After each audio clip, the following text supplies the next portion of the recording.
Bismillahirrahmanirrahim. Assalamualaikum warahmatullahi wabarakatuh. Saya Rawi Makbul Basyari, mahasiswa jurusan Akidah dan Filsafat Islam semester 3, kelas AFIB, UIN Sunan Gunung Jati Bandung. Di video kali ini saya akan membahas tentang filsafat manusia. Video ini juga diperuntukkan untuk memenuhi tugas ujian akhir semester yang diberikan oleh Ibu Tintin Nur Habibah dalam mata kuliah Filsafat Manusia.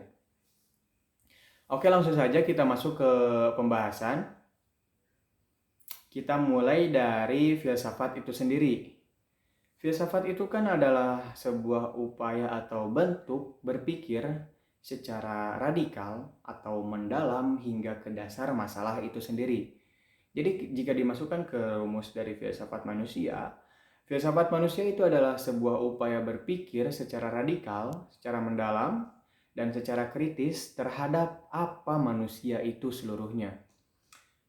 Ya mungkin itu hanyalah sebagian atau gambaran kecil dari filsafat manusia. Selanjutnya kita akan membahas tentang hakikat manusia.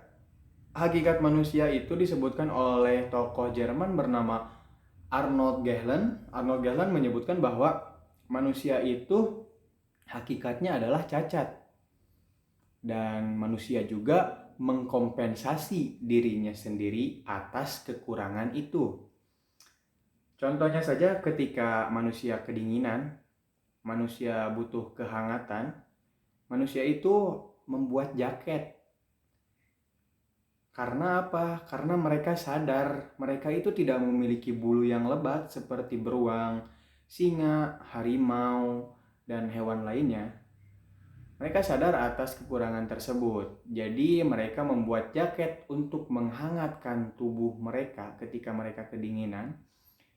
Dan itulah sebuah kompensasi manusia yang dibuat untuk memenuhi atau menutupi kekurangannya. Selanjutnya, tokoh yang berbicara tentang hakikat manusia adalah Max Scheler. Max Scheler ini menyebutkan manusia itu adalah setengah malaikat dan setengah binatang. Jadi maksudnya adalah manusia itu memiliki dua dimensi. Dua dimensi tersebut adalah baik dan buruk. Kebaikan itu mungkin berasal dari malaikat, dan keburukan itu mungkin berasal dari binatang. Tapi lantas apa yang membuat kita berbeda atau manusia berbeda? Manusia itu memiliki sisi atau dimensi subjektivitas yang tidak dimiliki oleh hewan dan tumbuhan. Sisi subjektivitas ini atau kedirian ini membuat kita manusia bisa memandang diri kita sendiri dan membuat kita menjadi sangat khas. Itulah tentang hakikat manusia. Selanjutnya kita berbicara tentang harapan manusia. Harapan itu kan adalah sebuah keinginan atau sebuah sesuatu yang kita inginkan dapat terjadi di masa depan. Jadi karena menyangkut dengan masa depan, tentu kita harus mempunyai harapan. Tapi manusia juga tidak bisa menggantungkan segalanya kepada harapan. Lalu berbicara kodrat manusia itu kan adalah makhluk sosial. Secara ketika lahir pun langsung disambut oleh pergaulan hidup, ya entah keluarga atau masyarakat sekitar. Jadi manusia itu adalah makhluk sosial. Dan lantas kenapa manusia itu mempunyai dorongan untuk bergaul dengan orang di sekitar? Ada dua dorongan. Yang pertama adalah dorongan kodrat yang membuat kita bisa hidup secara bersamaan dan membuat kita mempunyai harapan terhadap diri kita sendiri ataupun harapan kepada orang lain. Lalu yang kedua adalah dorongan kebutuhan hidup. Jadi dorongan kebutuhan hidup ini mendorong kita untuk bersosialisasi, untuk bergaul dengan lingkungan sekitar kita untuk memenuhi kebutuhan hidup kita atau memenuhi keinginan yang kita mau. Karena manusia ini adalah memiliki sisi subjektivitas, jadi harapan pada manusia itu sangat relatif, tergantung apa yang mereka inginkan, apa yang menjadi obsesi mereka dalam hidup. Yaitu sedikit tentang harapan manusia. Dan terakhir adalah tujuan manusia. Tujuan manusia dilahirkan ke bumi ini dalam Islam sudah jelas bahwa manusia dilahirkan atau diciptakan semata-mata hanyalah untuk beribadah kepada Allah Subhanahu wa taala. Lalu ada juga yang menyebut dan tujuan lainnya adalah menjadi khalifah di muka bumi ini.